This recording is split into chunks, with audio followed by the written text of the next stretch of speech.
తాకట్లో ఉన్న మీ బంగారాన్ని విడిపించి ఆ రోజు ఆన్లైన్ రేటుకి కొంటాం. Sharma gold company.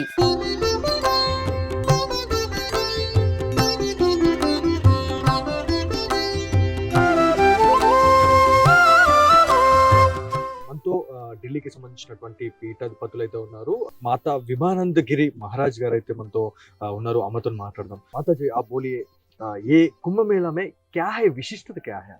कुंभ मेला 12 वर्ष के बाद आता है।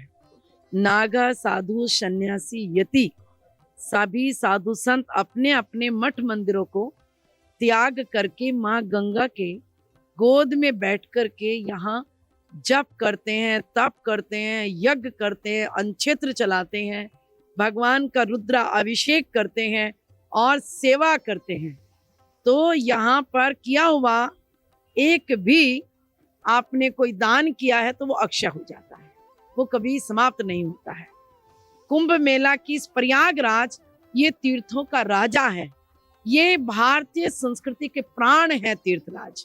तो तीर्थराज की भूमि, यहाँ पर विष्णु भगवान का साक्षात यहाँ पर उनका आनंददायक, उनकी यहाँ पर भगवान विष्णु की मुख्य जगह है और विष्णु लोक ब्रह्म लोक यहीं से प्रारंभ होता है। तो इसीलिए तीर्थों के राजा प्रयागराज में आने से जो भी साधु सन्यासी की यहाँ सेवा करते हैं, जो दीनहीन की सेवा करते हैं, जो तप करते हैं, उसका वो पाप भी पुण्य में बदल जाता है। तो ये वो भूमि है जहाँ पर पापी भी आता तो पुण्य लेकर के जाता है। इस कुंभ मेले में कितने राष्ट्र से और कितने देश से भक्त आने वाले हैं, और यूपी सरकार से बात करें तो बहुत अच्छे फैसिलिटीज अरेंज किया इधर। हाँ। उसमें उसके लिए क्या बात करते हैं आप? मैं सबसे पहले भारत के यशस्वी प्रधानमंत्री नरेंद्र भाई मोदी जी और उत्तर प्रदेश के यशस्वी मुख्यमंत्री आदित्यनाथ योगी जी को धन्यवाद देती हूँ कि उन्होंने साधु संतों के लिए बहुत बेस्ट व्यवस्था करी है। भूतो न भविष्यति, इतनी शानदार व्यवस्था, और साथ ही भारत से और भारत के बाहर से 45 करोड़ लोगों की आने की यहाँ पर संभावना है कि आएंगे और डुबकी लगाकर यहाँ जाएंगे। तो बहुत शानदार व्यवस्था, और सभी संतों को हर प्रकार की यहाँ पर अच्छी व्यवस्था दी गई है और बहुत अच्छा यहाँ पर कार्यक्रम सबके चलता है। हमारे कैंप में यहाँ पर प्रज्ञा रसोई, जहाँ पर प्रतिदिन सुबह 5 बजे से 6 बजे तक चाय का वितरण होता है, चाय पिलाई जाती है। दोपहर को दाल चावल, कढ़ी चावल, छोले चावल खिलाए जाते हैं। शाम को पूड़ी सब्जी का प्रसाद यहाँ चलता है, और रुद्र महायज्ञ और भगवान शिव का अभिषेक यहाँ निरंतर चलता रहेगा। ये सब मेरे गुरुदेव भगवान प्रज्ञा पीठाधीश्वर स्वामी प्रज्ञानंद जी की कृपा से चल रहा है। Right, thank you. దానికి ఇక్కడ ఏదైతే యూపీ గురించి మనం మాట్లాడుకుంటే మహాకుంభమేళలో భాగంగా చాలా వరకు కూడా పీఠాధిపతులు మఠాధిపతులు అయితే రావడం జరిగింది. సో ఇక్కడ ఈ ఎందుకంటే అంటే ఇందుకు ఇంత ప్రఖ్యాతిగాంచిందంటే ఇది ఒక దైవభూమి కాబట్టే ఇంత పాజిటివ్ వైబ్ అనేది ఉంటుంది. సో ఎన్ని పాపాలు చేసినా కూడా ఇక్కడ ఒక అడుగు పెడితే డెఫినెట్లీ పాపాలు నాశనం అయిపోతాయి, పాపాల విముక్తి పొందుతారు అని చెప్పేసి మనకు చెప్తా ఉన్నారు. దాంతోపాటు యూపీ సర్కార్ గురించి అయితే ప్రశంసల జల్లులు కురిపిస్తూ ఉన్నారు. ఎవరితోని మాట్లాడినా, అదే సాధులతోని మాట్లాడినా, సంతులతోని మాట్లాడినా, ఎవరైతే పీఠాధిపతులతో మాట్లాడినా కూడా వాళ్ళు ఒకటే చెప్తా ఉన్నారు, ఇంత మంచి ఫెసిలిటీస్ అంటే ఇంత ఒక పెద్ద పీఠ వేయడం. ఎవరైతే మనకి సనాతన ధర్మం నుంచి మనం చూసుకుంటే ఎవరైతే మనకి యోగి ఆదిత్యనాథ్ గారి గురించి ఖచ్చితంగా మాట్లాడుకోవాలా. ఎవరైతే ఈ అఘోరీలు కావచ్చు, నాగసాధువులు, పీఠాధిపతులకైతే పెద్ద పీట వేయడం అనేది చాలా చాలా బాగుంది అని చెప్పేసి వాళ్ళు ఇవాళ చెప్తా ఉన్నారు. సో ఇక్కడ అంటే ఈ దైవ భూమిలో, ఈ త్రివేణి సంగమంలో ఎవరైతే వస్తున్న వాళ్ళు ఎవరైతే ఉన్నారో అన్నదానం చేస్తే, ఒక్క మెతుకు అన్నదానం చేసినా కూడా చాలా పుణ్య ఫలితాలు లభిస్తాయని చెప్పి చెప్తా ఉన్నారు. ఈ అఖాడాలో దాదాపుగా ప్రతిదీ కూడా 24/7 పూర్తిగా ఎవరైతే మనకి ఇక్కడికి వచ్చే వాళ్ళు ఎవరైతే ఉన్నారో వాళ్ళందరూ కూడా నిత్య అన్నదానం అయితే ఏర్పాటు చేస్తున్నామని చెప్పేసి మనకి పీఠాధిపతులు అయితే చెప్పడం జరుగుతుంది.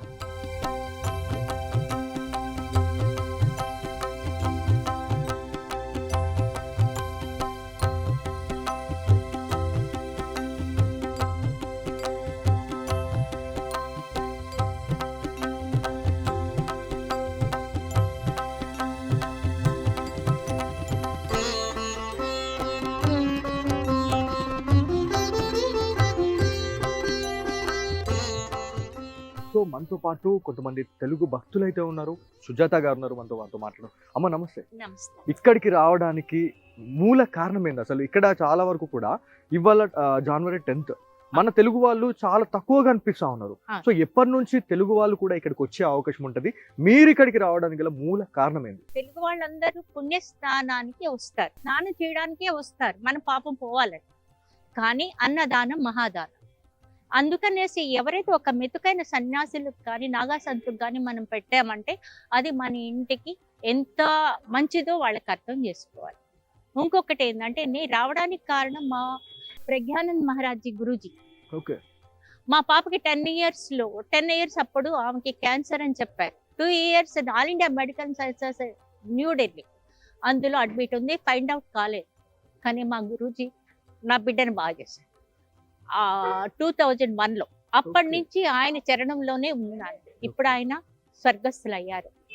కాబట్టి నేను ఆ గురూజీని వదలలేదు, ఆ మందిర్ వదలలేదు. నేను వచ్చి 4 రోజుల నుంచి మేము అన్నదానం చేస్తూనే ఉన్నాం ఈ బండారాలో. అంతేగాని ఇంత చలి ఎంతలో ఉన్నా కూడా మాకేం ఇది కాదు, ఏం పరిపడదు. అంటే వైద్య రంగంలో చిక్కనిది అంటే వీళ్ళతో ఆశీర్వాదంలో possible ఎలా దొరికింది. అయింది అసలు? ఆ మందిర్లో సాయి ప్రజ్ఞాధామ్ సాకేత్లో ఆ మందిర్లో ఎవరొచ్చినా, నేనే కాదు ఎవరొచ్చినా, ఎవరికైనా సీరియస్ ఉంటే ఆ చరణం, బాబాజీ చరణం, గురూజీ చరణం తాకారంటే నేను అనుభవించి చెప్తున్నా మనస్ఫూర్తిగా బాగైపోతుంది. నేను పక్క 101% అంటే నా అనుభవంతో, నేను వేరే వాళ్ళ అనుభవంతో చెప్పట్లేదు. ఇప్పుడు నా కూతురు 35 సంవత్సరాలు, ఓకే. ఎంతకన్నా ఏం కావాలి? బిడ్డలు కన్నా తల్లుల కన్నా బిడ్డలకి సంతోషం కలిగించే ఆ మహాపుణ్య పరమాత్ముడు ఆయన ఉండేది జబల్పూర్. ఇప్పుడు ఆయన సమాధి జబల్పూర్ కటంగిలో ప్రజ్ఞాధామ్. ఈ ప్రయాగ్రాజ్ కు వచ్చేవాళ్ళు, త్రివేణి సంగమంకి వచ్చేవాళ్ళు ఆయన చాలా వరకు కూడా ఉమ్. అంటే తెలుగు రాష్ట్రాల నుంచి కూడా వచ్చే వాళ్ళు ఉంటారు. సో ఇక్కడికి వచ్చి ఈ పుణ్య స్నానాలు, స్నానాలు అని చెప్పి చెప్తా ఉన్నారు. ఇవి చేస్తే ఎలాంటి పుణ్య ఫలితాలు ఉంటాయి అనేది చాలా మందికి ఇవాళ తెలియాల్సి ఉంది. ఎలాంటి మన చర్మ వ్యాధులు పోతాయి. ఫస్ట్ ఆఫ్ ఏంటంటే మన చర్మ వ్యాధులు పోతాయి, మన వ్యాధి పోద్ది, మాకు మనసు ప్రశాంతత ఏర్పడుతుంది. విన్నారా? ఇంకొకటి ఏంటంటే పుణ్యం ఎన్ని పాపాలో చేస్తాం. ఈ 3 నదులు కలవడం ఎక్కడా లేదు. Yes. సరస్వతి నది మనకి బాణాల్లో ఖతం అయిపోతుంది, ఇక్కడికి వచ్చి కలుస్తుంది. ఓకే. ఇక్కడ కనిపించదు. Yes. గంగా అంతర్లీనం యమున అయిపోతుంది. సరస్వతి అంతరంగంలో పోతుంది. ఈ రోజు నేను స్నానం చేసి వచ్చాను, ఓకే. త్రివేణి సంఘం వెళ్ళి స్నానం చేసి వచ్చాను. మధ్యలో పడవలో పోవాలి, అక్కడ స్నానం చేయాలి. సో అప్రాక్సిమేట్లీ ఒక 40 year భక్తులైతే వచ్చే అవకాశం ఉంది. ఫర్ ఎడ్ గా మనము 101%. yes, yes. రేపటి నుంచి మీకు సో ఇది ఒక వరల్డ్ రికార్డ్ గా చెప్పుకుంటా అవును. ఉన్నారు. ఒకవేళ ఇంత అమ్మా. మంచి కుంభమేళ అంటే ఇంత పెద్ద కుంభమేళ అనేది ప్రపంచంలోనే ఎక్కడ లేదు. లేదు. సో ఇట్లాంటి కౌంట్ అనేది రీచ్ అవుతే చాలా పెద్ద కౌంట్ గా అవును. చెప్పుకోవచ్చు. అవును. సో యూపీ అమర- ప్రభుత్వానికి మీరు ఏం చెప్పాలనుకుంటారు? ఇంత అరే, మంచి ఫెసిలిటీస్ అంటే అడుగడుగునా కూడా ప్రతిదీ ఏర్పాటు చేశారు. సో ఎస్పెషల్లీ యోగి ఆదిత్యనాథ్ గారి గురించి మీరు ఏం చెప్పాలనుకుంటున్నారు? ప్రభుత్వం గురించి మీరు ఏం చెప్పాలనుకుంటున్నారు? మేము నరేంద్ర మోదీ గారికి ఫస్ట్ ఆఫ్ ఆల్ నేను సాష్టాంగ నమస్కారం. ఆయన చేసేది మీరందరూ కనిపిస్తూనే ఉంది. ఇంత అరేంజ్మెంట్స్ నేను ఎప్పుడు చూడలేదు అసలు. ఇన్ని సంవత్సరాల నుంచి, నాకు ఇప్పుడు 65 ఏళ్ళు అయినా కానీ ఇంతవరకు నేను ఎప్పుడు చూడలేదు. అంత మంచి మనకి అరేంజ్మెంట్స్ అయితే ఎక్కడ చిన్న ఇబ్బంది కూడా కలగట్లేదు. యోగి ఆదిత్యనాథ్ గారు కూడా చాలా చాలా చాలా బాగా చేస్తున్నారు. అందుకని బీజేపీ ఎంత చేస్తుందో అందరికీ తెలుసు, కానీ వాళ్ళ ఇష్టం అంతే. సో యోగి ఆదిత్యనాథ్ గారి గురించి మాట్లాడుకుంటే ఏదైతే సాధు సంతులు కావచ్చు, అఘోరీలు, నాగ సాధువులు, సో ఎవరైతే ఈ పీఠాధిపతులు ఉన్నారో వాళ్ళందరికీ కూడా పెద్ద పీట వేయడం జరుగుతూ ఉంటుంది. సో మెయిన్ గా వీళ్ళు ఎవరైతే ఈ పీఠాధిపతులు ఉన్నారో, ఎవరైతే నాగ సాధువులు వచ్చే వాళ్ళు ఎవరైతే ఉన్నారో చాలా హ్యాపీగా ఉన్నారు. అవును. సో ఈ ఫెసిలిటీస్ చూసి చాలా వరకు కూడా హవాకైపోతా ఉన్నారు. అవును. సో వాళ్ళ గురించి వాళ్ళ గురించి నేను ఏం చెప్తానంటే, ఈ సాధువులందరికన్నా పెద్ద సాధు ఆదిత్య యోగి లాస్టింగ్. Yes. ఆయన యోగి సన్యాసి. అవునండి. ఆయన సంపాదించుకొని ఆయన కోట్లు వెనకేసుకోరు. ఆయన పిల్లలు లేరు, మనమే పిల్లలు. Yes. మనం అందరం ఆయన పిల్లలైనప్పుడు ఆయన పెద్ద పెద్ద పెద్ద సాధు. Yes. ఇంతే చెప్తాను నేను. Okay. సో 45 రోజుల పాటు ఈ త్రివేణి నేను ఇక్కడే సంగమంలో ఉంటాను. ఇక్కడే ఉంటారా మీరు? అంటే నేను- ఎవరెవరు వచ్చారు మీతో పాటు? ఇంకా తెలుగు రాష్ట్రాల నుంచి తెలుగు ఇంకెవరెవరు రావడం రాష్ట్రాల జరిగింది? నుంచి నాకు ఎవరు కనిపించలేదు. ఓకే. నాకు నేనే తెలుగు అని మిమ్మల్ని మీరు ఎస్ అంటే గుర్తుపట్టారు. మిమ్మల్ని చూసాక మాకు చాలా ఆనందం వేసింది. ఆ. అంటే మేము వచ్చి 2 days అవుతున్నా కూడా ఎవరు కనిపించలేదు. సోల్జర్స్ కనిపిస్తా ఉన్నారు, వాళ్ళు పలకరిస్తా ఉన్నారు. కాకపోతే మిమ్మల్ని చూడగానే చాలా హ్యాపీగా ఫీల్ అది అయినా. మీరు బండారా భోజనం పెడుతుంటే అది Yes. భగవంతుడు కదా, ఇది భగవంతుడు ప్రసాద్. Yes. మరి మీరు- యాక్సిడెంటల్ గా మేము వచ్చినాం ఇక్కడికి. అవును. యాక్చువల్లీ మేము ఇక్కడ నుంచి వేరే సైడ్ వెళ్ళేది, ఉమ్. కాకపోతే సో నేను అంటే నేను ఇక్కడికి కలవాలి కదా రావాల్సింది మీకు. ఉందా మరి ఏంటో తెలియదు. అంతే మరి, అంతే నాన్న, అంతే. ఇది మొత్తానికి త్రివేణి సంగమంలో అయితే ఒక కోలాహలం ఏర్పడింది. చాలా మంచి ఏర్పాట్లు అయితే చేశారు అని చెప్పి తెలుసా ఉంది. ఇవన్నీ ఒక అఖాడాలండి. సో ఇక్కడ నిత్య అన్నదానాలు, ఎవరైతే అన్ని దానాల కన్నా అన్నదానం విన్నా అని చెప్పేసి చెప్తా ఉన్నారు. ఇక్కడ అన్నదానం చేస్తే ఎన్నో పుణ్య ఫలితాలు వస్తాయని చెప్పేసి మనకి భక్తుల ప్రగాఢ నమ్మకం. సో ఇది ఇక్కడ ఉన్న తాజా పరిస్థితి. కెమెరా పర్సన్ సాయి కృష్ణతో బాలు సుమన్ టీవీ, త్రివేణి సంగమం నుంచి.